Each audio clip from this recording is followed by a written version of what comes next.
Bienvenue dans ce podcast établi par l'équipe de l'INSEAC, l'Institut national supérieur de l'éducation artistique et culturelle. L'INSEAC du CNAM. L'éducation artistique et culturelle en festival.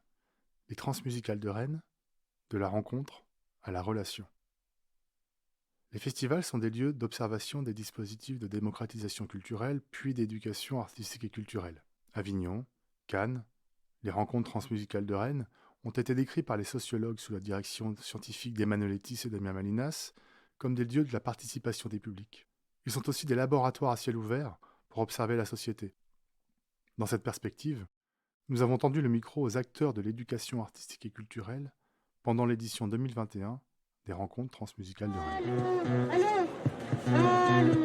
Je m'appelle DJ Elias. Je suis venu pour faire de la musique avec Antoine, Ron, je vais faire Amanda et Luna. Hey. Nous sommes des produits d'une histoire. Et un festival est un produit d'une histoire. Histoire des personnes qui l'ont cofondé. Béatrice Massé, maîtresse de conférences associée à l'INSEAC, cofondatrice des rencontres transmusicales de Rennes. Qui l'ont bâti. Et puis après, il y a l'histoire de l'événement. Parce qu'en fait, faire un festival, en ce qui me concerne, à un moment donné, le festival vous échappe totalement. L'émotion, moi, je la ressens plus quand je vois un artiste sur scène. Jean-Louis Brossard, cofondateur des rencontres transmusicales de Rennes. Tu vois, c'est ça. Tu vois, chacun vit son concert à sa façon. Les Trans, c'est aussi un peu le premier festival de l'année qui arrive. En fait, on se voit aux Trans et les sujets de l'année passée, quel est le bilan, entre guillemets, et quels vont être les sujets de l'année qui va venir, quoi. Et en fait, pour le coup, c'est un point très très important pour les trans, dans la mesure où les trans sont aussi, en termes de programmation, entièrement tournés vers la découverte. Donc il y a beaucoup de programmateurs qui viennent, beaucoup de directeurs qui viennent.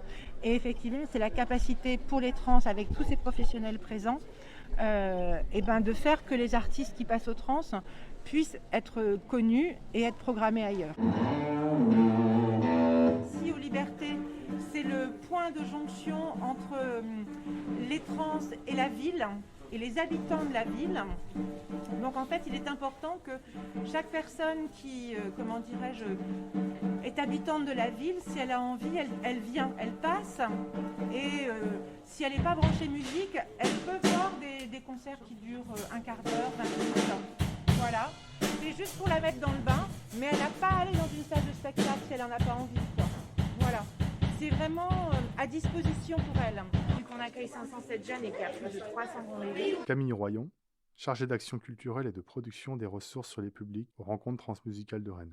Nous, en tant que coordinatrice, on ne peut pas forcément passer du temps et aider chaque personne. Donc les seniors sont vraiment là, on les a formés et ils vont aider à préparer une interview, ils vont accompagner une ouverture de balance. Donc la balance, c'est le temps technique, le calage technique entre les musiciens. La balance, c'est répéter pour régler le micro, régler les sons, par exemple, de la guitare ou par les lumières. Et donc en fait, vous avez remarqué les gamins qui sortaient, comme vous l'a dit Camille, ils ont accès aux balances. En fait, l'idée de Parcours Trans, alors Parcours Trans a démarré en 2004, comme le disait Camille, mais on a démarré, les parcours sous une autre forme. Ça s'appelait Culture en Trans, fin 90-2000, voilà. Et en fait, l'idée, c'est que les personnes qui sont en parcours voient au-delà de la scène et voient effectivement comment le festival vit, pas uniquement dans la relation spectateur-musicien sur scène, mais comment le festival effectivement vit avec les techniciens, les balances, les professionnels, puisqu'ils ont accès aux professionnels, ils peuvent demander des interviews de professionnels et tout. Donc en fait, l'idée, c'est une fois de plus, c'est de ouvrir différentes portes pour qu'ils voient le festival de manière, on va dire, à la fois plus ouverte et différente. Ils ne sont pas que spectateurs. Et en ce qui concerne l'action culturelle, il y a Thomas qui fait des présentations à partir de la cartographie. Il y a effectivement des interventions en médiathèque avec des concerts. Et en fait, le festival dure 5 jours plus 5 semaines. Ce qui effectivement, renforce l'ancrage. Et vers les artistes, parce que les artistes accompagnés, et vers les publics, parce que publics locaux, et donc on va vers eux. Quand on s'est rendu compte que les publics des quartiers ne venaient pas en centre-ville, et c'est comme ça qu'on a démarré l'action culturelle d'ailleurs, on a commencé aussi ce travail-là sur le département, avec un projet qui s'appelait Kaléidoscope à l'époque. C'est comme ça qu'on est passé à 4 ans de résidence. On parlait d'ancrage local, le projet est basé sur la rencontre. Donc on met en place les conditions de la rencontre où que la rencontre ait lieu. Nous, on accompagne en fait une classe d'une école de Rennes, du Blône, Pascal Lafalle plus exactement. Donc ce sont des élèves de CM1, CM2 et on a un projet sur 2 ans avec les trans. Donc il y a des artistes en résidence dans notre école, des artistes qui viennent faire des concerts dans notre école. Et là aujourd'hui, hier, il y avait 2 classes du coup qui sont venues pour interviewer des artistes, pour voir des concerts. Alors ils viennent de rencontrer Vapa. Donc c'est un artiste, alors dites-nous. Un DJ. Allô.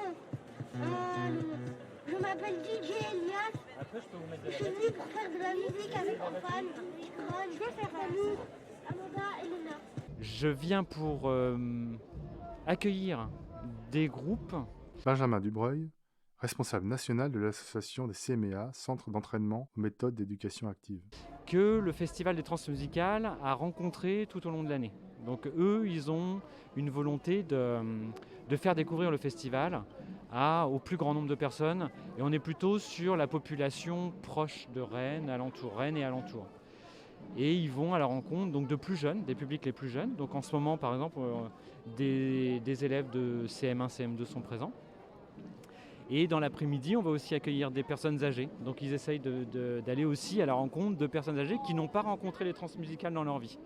Mais ça peut être aussi des jeunes adultes ou des adolescents qui effectivement n'ont pas rencontré leur festival dans leur parcours parce que pas de transmission familiale ou les amis ou le parcours de vie les ont pas fait rencontrer le festival. Et là, l'équipe des transmusicales essaye de mettre leur grain de sel et de modifier la donne. Donc, c'est-à-dire que non, ce festival, il est bien pour tout le monde. Cette exigence artistique que représente ce festival, il peut parler à tout le monde. Et donc, ils font ce travail toute l'année.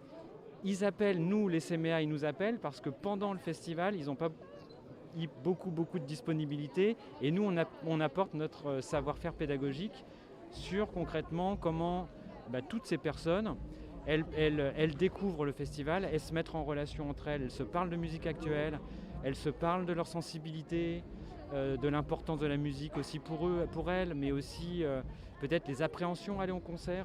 On essaye de créer un cadre pour qu'elles se sentent, l'expérience soit la plus réussie possible.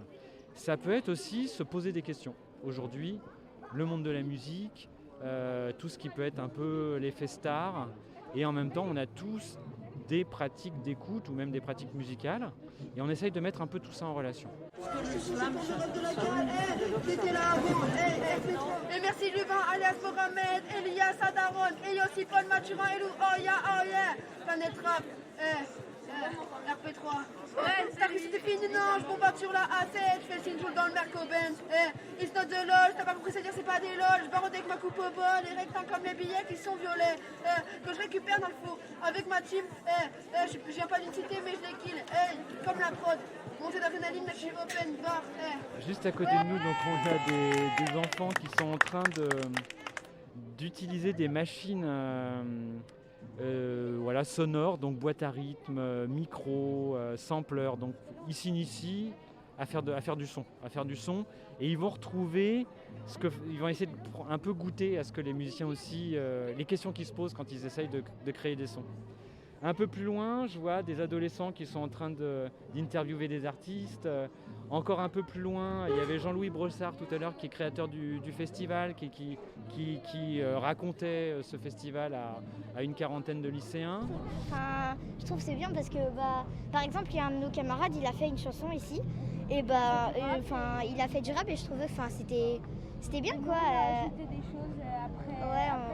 En fait, quand par exemple il fait une chanson et après on peut réajouter des sons par-dessus et je trouve du coup ça peut être, c'est mieux pour la chanson. Et moi je trouve qu'il avait bien chanté notre camarade et du coup voilà.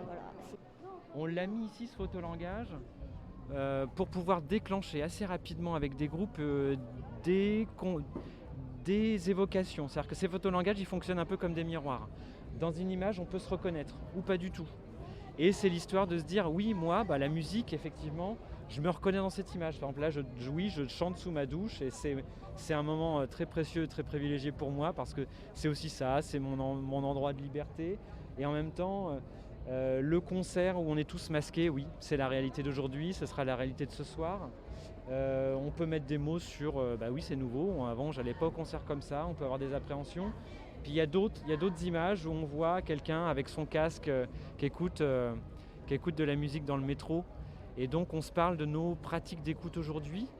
Est-ce qu'on écoute la même chose quand on est chez soi confortablement, quand on est avec nos amis ou quand on est dans le métro?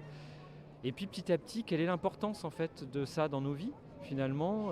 Et puis les grands groupes, les musiques qui nous ont construits aussi, les grandes rencontres. Et ça, nous on est très curieux de voir comment des enfants peuvent réagir à ça.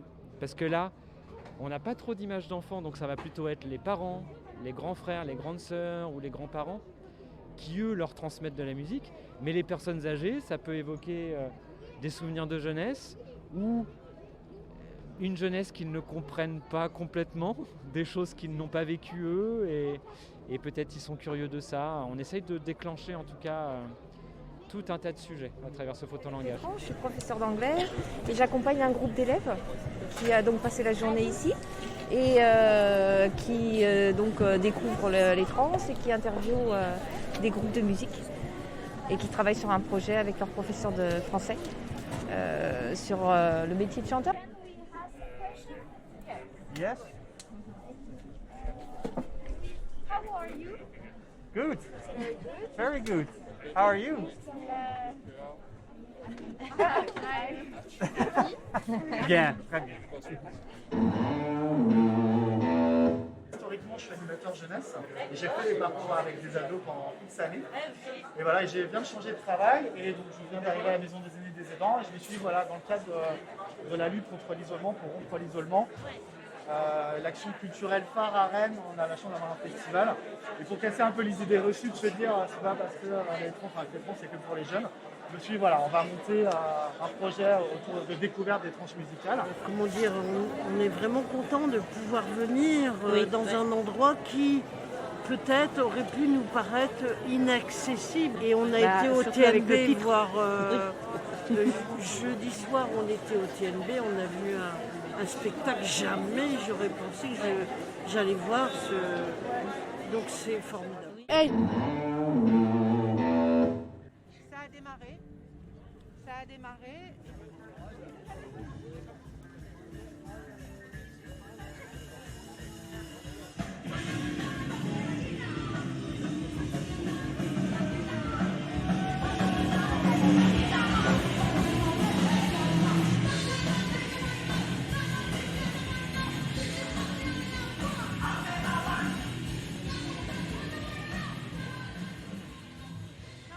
L'espace parcours, tous les box ici et l'accueil ici qui est ouvert jusqu'à minuit.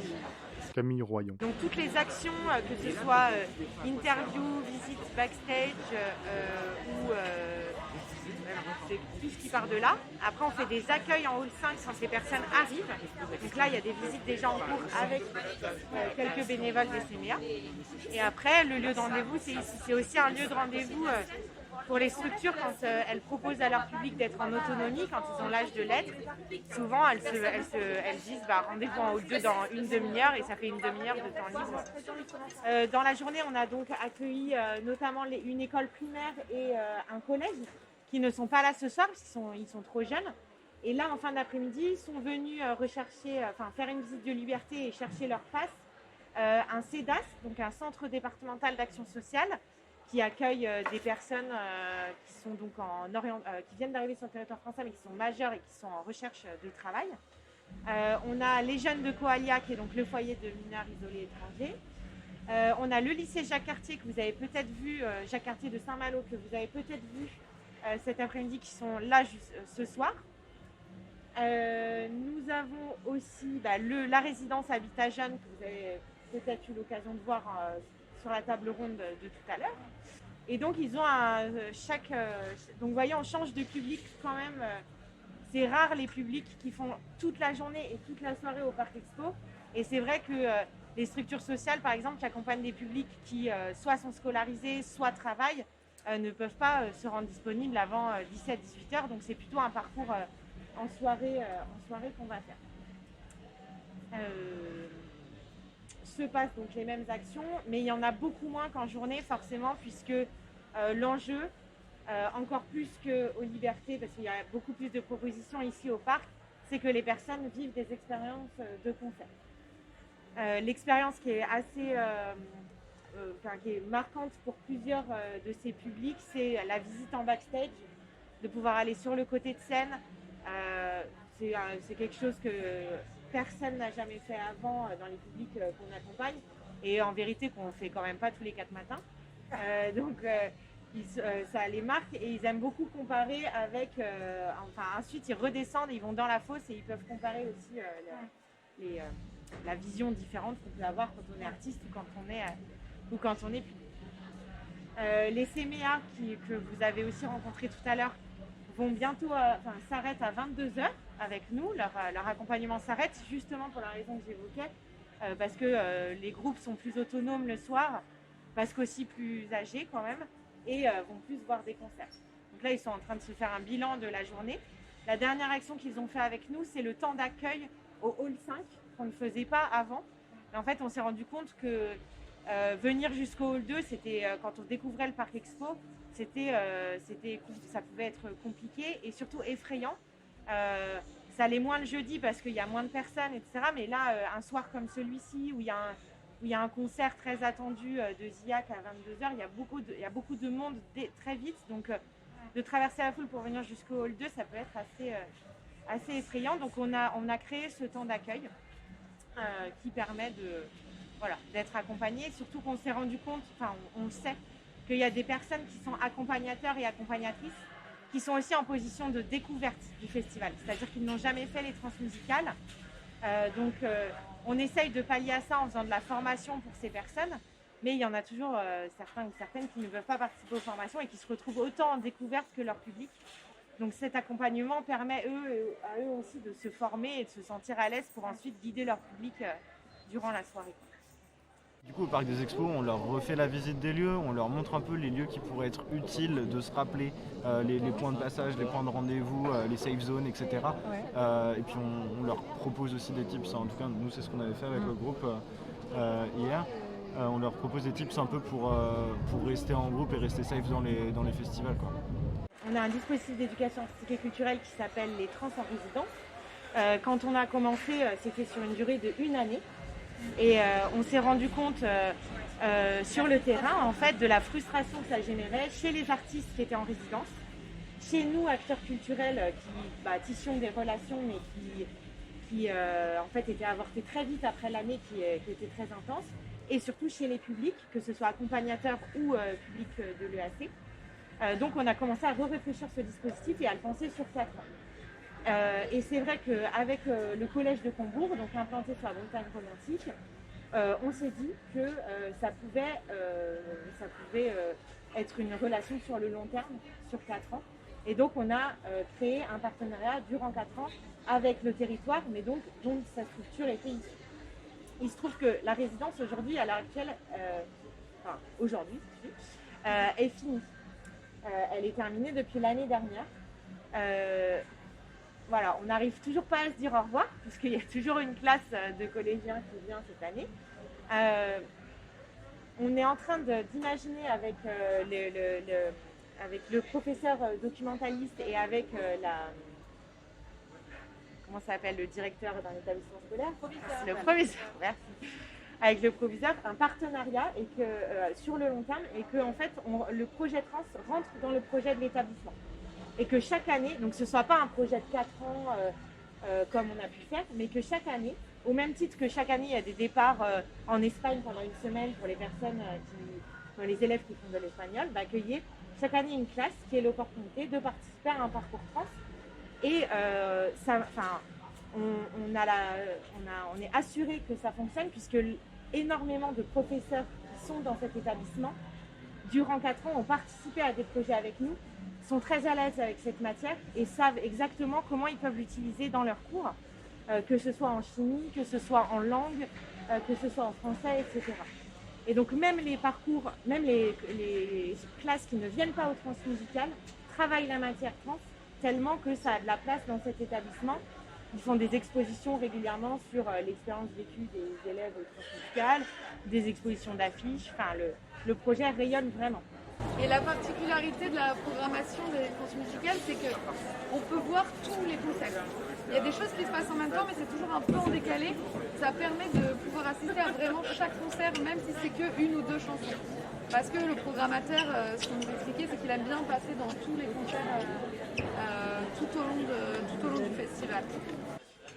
Eh bien, alors, tout d'abord, on est accompagné par la DAC. On travaille avec une professeure conseiller relais qui est donc professeure documentaliste dans un lycée à l'année et qui a des heures prévues qui est attitrée au transmusical et qui est là pour nous aider sur la conception des projets en lien avec l'éducation nationale, de la primaire jusqu'au lycée, et qui est aussi une interlocutrice possible pour les professeurs qui voudraient mener des projets ou qui seraient déjà engagés avec nous sur des projets. C'est-à-dire que des fois, il y a des questions,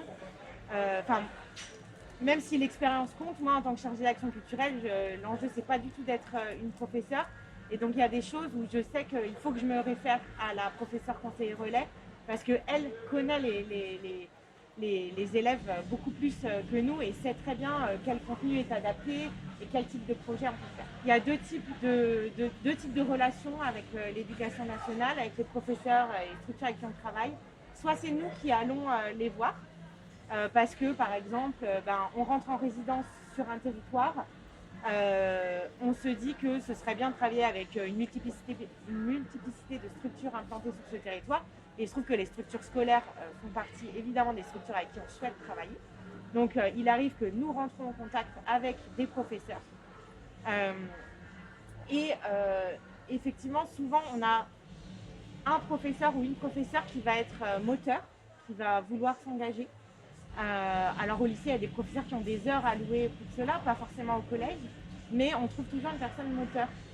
La première année, c'est pour ça que c'est intéressant de mener des projets sur plusieurs années, parce que la première année, souvent, il y a un professeur ou une professeure qui mène un peu la danse et qui prend beaucoup sur ses épaules pour mener le projet de l'EAC. Et il faut attendre la deuxième année pour que ça rayonne au sein de l'équipe pédagogique et que chacun prenne un petit peu de tâches dans le travail que demande un projet d'éducation artistique et culturelle. Il arrive aussi que ce soit des professeurs qui nous appellent en disant voilà, je suis professeur de chimie, je travaille sur le son, j'ai envie de mener un projet autour de la musique. Voilà. Et la première étape dans un parcours, tout parcours que l'on mène, c'est la rencontre avec l'accompagnateur, le référent. Donc avec le professeur, on va mettre en miroir nos objectifs. Quels sont lui ses objectifs pédagogiques ou elle, et quels sont nous nos objectifs en termes d'EAC et en tant qu'acteur culturel. On trouve des lignes communes, mais des lignes qui restent très larges, donc c'est un cadre, puisque après le projet, on veut au maximum qu'il soit pensé par les publics, donc là, en l'occurrence, par les élèves. Et donc, beaucoup de choses vont se jouer au moment où on va rencontrer les élèves pour la première fois, qui est la rencontre, quoi, qui vous êtes, qui nous sommes, et qu'est-ce qui vous intéresse en fait.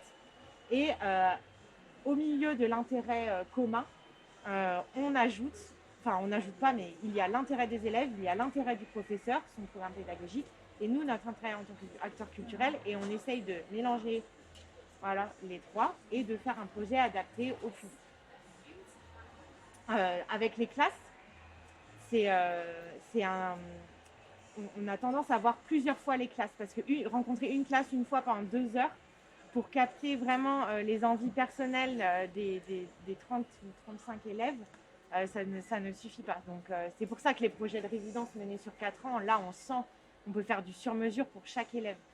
Et ça a d'autant plus d'impact. En tant qu'acteur culturel, nous souhaitons travailler avec l'INSEAC. C'est que on a beaucoup on a de la matière d'évaluation et de bilan.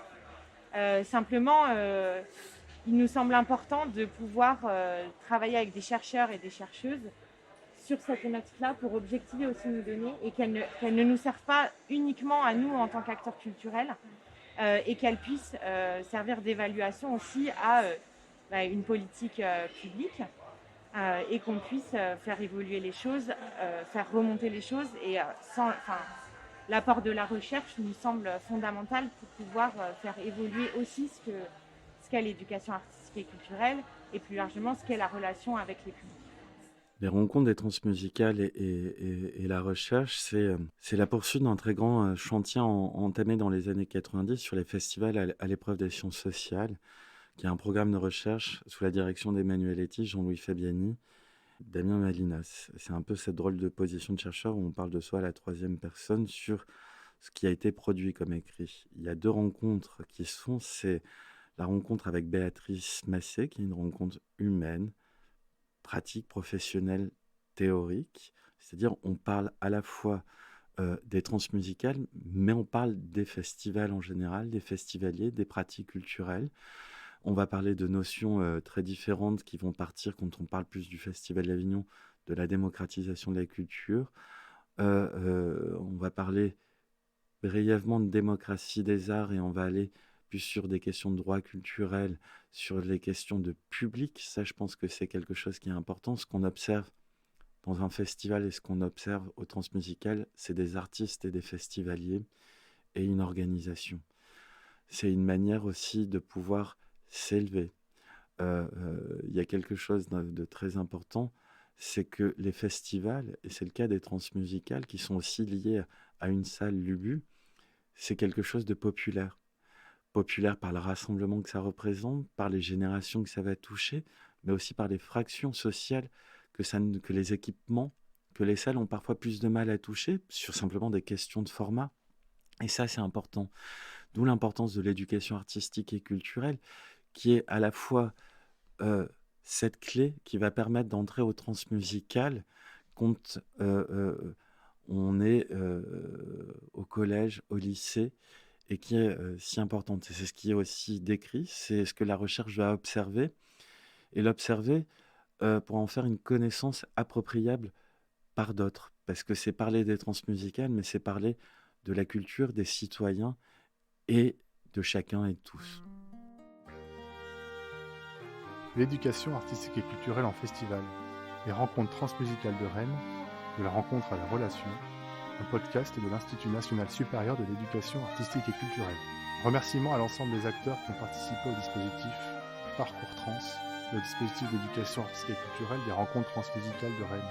Merci à Camille Royon, Béatrice Massé, Damien Malinas, Jean-Louis Brossard, Benjamin Dubreuil, l'ensemble des enseignants et des élèves et des médiateurs culturels présents sur le dispositif d'éducation artistique et culturelle des rencontres transmusicales de Rennes. L'établi d'éducation artistique et culturelle est placé sous la direction scientifique d'Emmanuel Etty. Si vous avez aimé ce podcast, faites-le nous savoir avec un pouce bleu et n'hésitez pas à vous abonner pour être informé de nos prochaines diffusions. Merci de votre écoute. Sculptez le son, aiguisez son regard. L'INSEAC du CNAB.